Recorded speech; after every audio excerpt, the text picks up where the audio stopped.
Oh, hey, Cooch. How are things going? Finding a great subject for an episode is hard, Let's face it, everybody stinks. Except me, I'm great. but your face is pretty dumb. My face is not dumb. Do you need to be corrected? How so? Killed. Sheesh, fine. Kuchi Kopi Nightlight it is.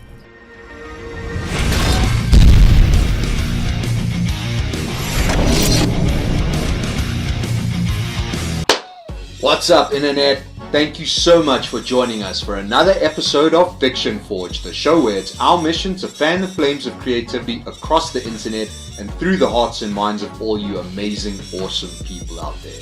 This episode is for all the Bob's Burgers fans out there, but especially for all the Kuchi Kopi aficionados. If you don't know the show, that's okay. Maybe you just enjoy strange handmade objects, or you just want to watch us make a thing.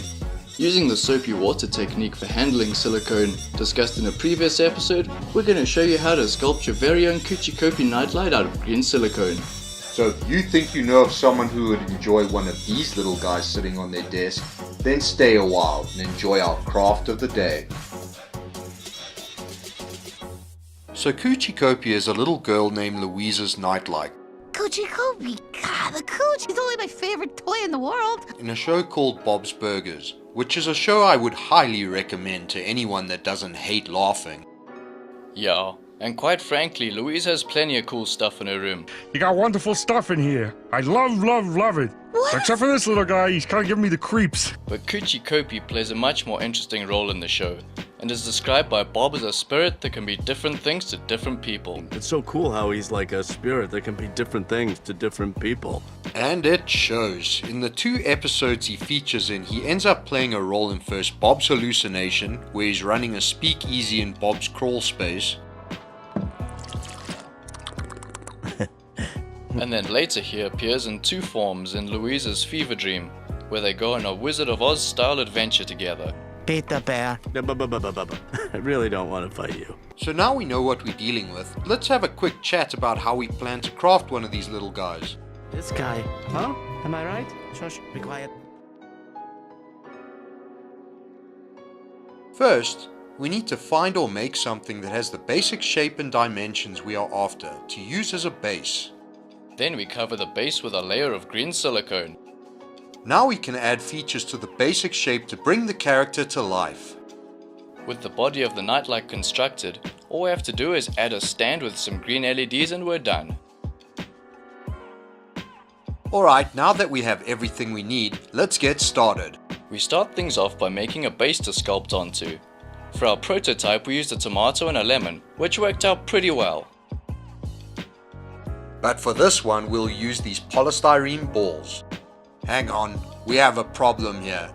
Get out of here, Pluto. We'll start off by making an indent on the smaller ball, and then attach them together using some toothpicks. We're also going to use some press stick to widen the neck a little. Now that the base is ready, we can mix our silicone together and start sculpting. We used plain silicone and food coloring when we made the prototype, and it worked out okay. But we've decided to use proto putty for this one, because it's more opaque and diffuses light better. To prepare the silicone, start by adding it into some soapy water. Then get your hands good and soapy and you should be able to handle and sculpt the silicone without sticking to it. We'll make the proto putty by adding a little cornstarch to silicone and kneading it in. After mixing a few drops of green food coloring into the proto putty, we have just the right shade of green. Now you can begin sculpting. We'll start with a base layer so you don't have to worry too much about getting it totally smooth. We started with the body of the base, and once that was dry we covered the head. Next we'll make his arms. So once we've mixed up some more silicone we can stretch it out and then divide it in half. We can then stick the arms onto the base layer and smooth them off. We'll do the same for the ears using a little less silicone this time. Now that we've finished the base layer we can move on to making the eyes. For the eyes we're going to use white proto putty. So let's go ahead and mix some cornstarch into some silicone and knead it together. Now we'll attach 2 same size pieces of proto putty to the face and smooth them out. Then we'll sculpt them into eyes. We'll use toothpicks to make the holes for the pupils to be placed in when we make them later. Once the eyes have cured, we'll start to add silicone to the head and body in order to build up the features. For the outer layer we'll also add some glow-in-the-dark paint, which we'll mix in after the green food coloring. For this layer we want to keep the surface as smooth as possible, so it's best to work with small amounts of putty at a time. Now we'll add some silicone to the face and use a toothpick to sculpt a mouth for him as well.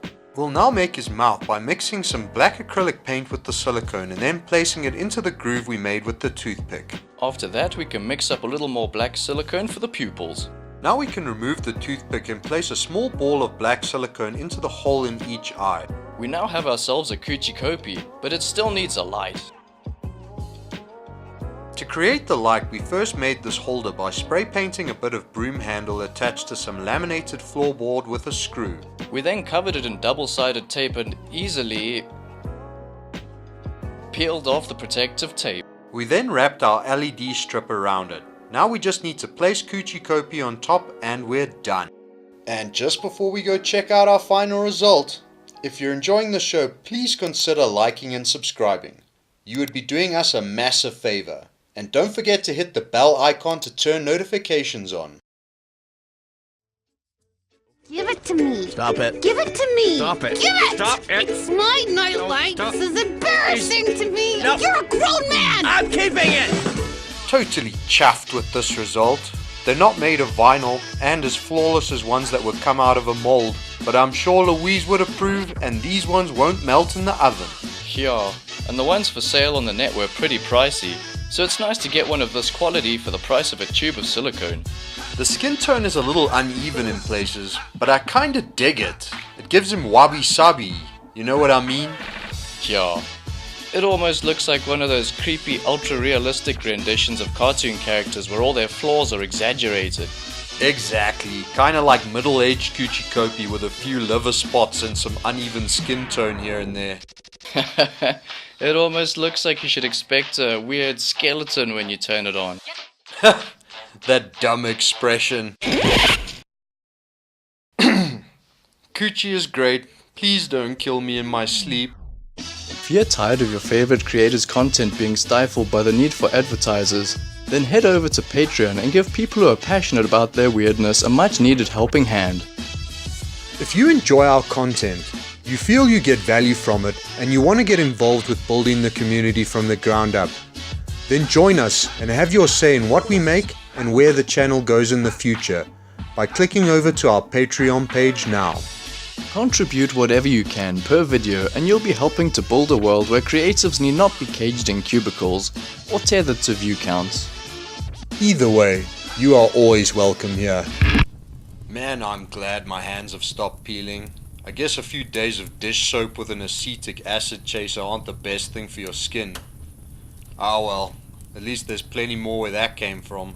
You could just use gloves, you know. Well, let's not do anything rash. How about we just do this now and then and give my skin some time to regenerate?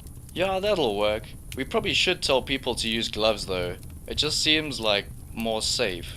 I guess. Next time we do this sort of thing, we should get real creative with the color palette and try and make something eerily realistic. We could try and make like a Hollywood grade hand puppet of some kind. Yes, something truly horrifying. Or you know, something more kid friendly. I'm sure we can find some common ground there.